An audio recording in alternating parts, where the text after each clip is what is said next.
प्रधानमंत्री के लिए कौन सा चेहरा अप्रोप्रिएट है? ममता बनर्जी? नहीं नहीं। आपको क्या लगता है कि पूरा विपक्ष जो एकजुट हुआ है वो एक चेहरा डिसाइड कर पाएगा? क्योंकि 2024 का चुनाव मुद्दे से ज्यादा चेहरे का हो। व्हाई नॉट राहुल गांधी जी? वो एक तपस्वी की भूमिका में है और वो ये बात वो खुद कह चुके हैं। अपनी बात को बेबाकी से रखने वाले आचार्य प्रमोद कृष्णम जी हमारे साथ मौजूद हैं और राजनीति के भी परिप्रेक्ष्य में हम कुछ चर्चा कर लेते हैं। आचार्य जी, क्योंकि 2024 के लोकसभा चुनाव नजदीक हैं, ऐसे में अगर मैं आपसे बहुत शॉर्ट में जानना चाहूँ कि प्रधानमंत्री के लिए कौन सा चेहरा अप्रोप्रिएट है, मैं एक एक करके नाम लूंगी, आपको जो भी शब्द आए आप बोलिएगा। ममता बनर्जी? नहीं। अरविंद केजरीवाल? हो सकते हैं। राहुल गांधी जी? नहीं।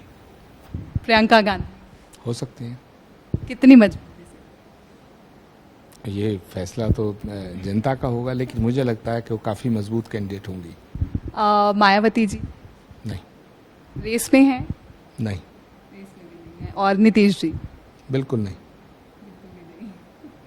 और इसी के साथ साथ, क्योंकि अभी 2024 को लेकर के खूब तैयारियां भी की जा रही हैं, आपको क्या लगता है कि पूरा विपक्ष जो एकजुट हुआ है वो एक चेहरा डिसाइड कर पाएगा? चेहरा डिसाइड कर पाएगा या नहीं कर पाएगा ये अलग बात है, लेकिन चेहरा डिसाइड करना चाहिए, क्योंकि 2024 का चुनाव मुद्दे से ज्यादा चेहरे का होगा।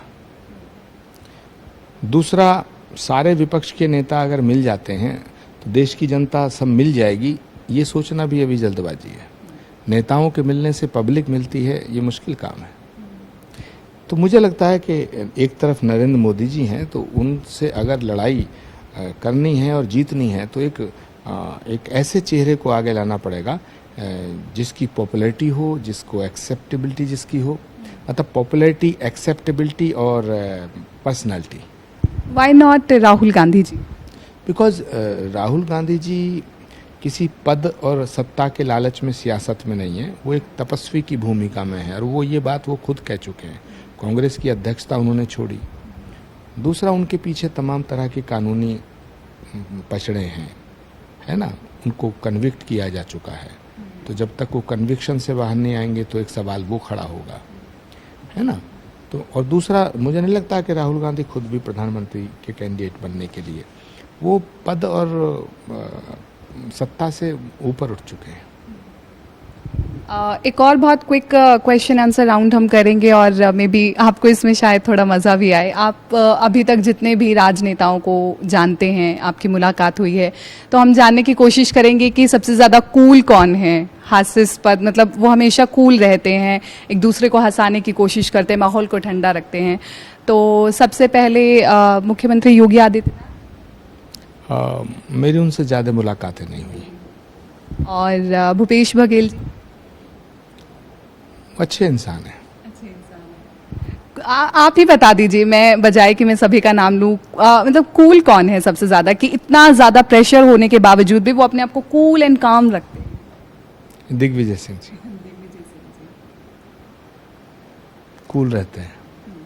मैंने कभी उन्हें टेंशन में नहीं देखा, गुस्से में नहीं देखा, जबकि सबसे ज्यादा गालियां वही खाते हैं। और बहुत से और भी नेता हैं। प्रियंका गांधी जी को भी मैंने कभी गुस्से में नहीं देखा, कूल रहती हैं, हमेशा हंसती रहती हैं, मुस्कुराती हैं।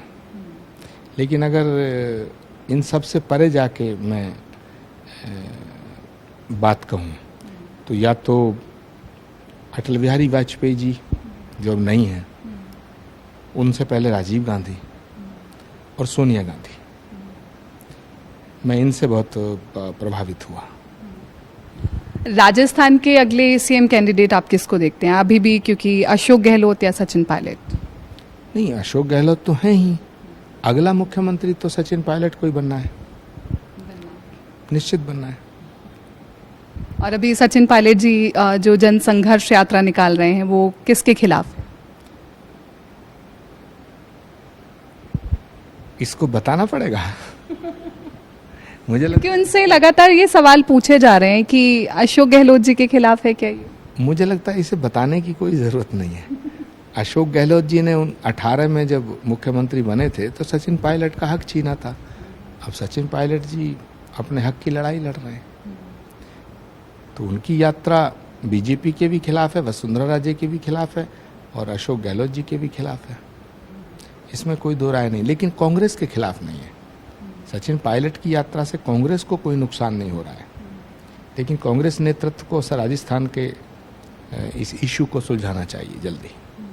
आप मुख्यमंत्री योगी आदित्यनाथ को पीएम का कैंडिडेट देखते हैं? क्यों नहीं, एक साधु देश का प्रधानमंत्री बनेगा तो मुझे तो खुशी होगी। बहुत बहुत शुक्रिया, आपने अपना कीमती समय हमें दिया और बहुत ही जिस तरह से हमने बताया भी कि आचार्य जी हमेशा अपनी बात को बेबाकी के साथ रखते हैं और बिल्कुल उसी बेबाकी के साथ सारे प्रश्नों का जवाब उन्होंने दिया। बहुत बहुत शुक्रिया आचार्य जी। फिर कभी दोबारा से मुलाकात होगी और दोबारा किसी प्रोग्राम में हमारे साथ चर्चा होगी। गाजियाबाद से कैमरामैन अवनीश पवार के साथ मैं कीर्ति बिंदल, न्यूज़ 1 इंडिया।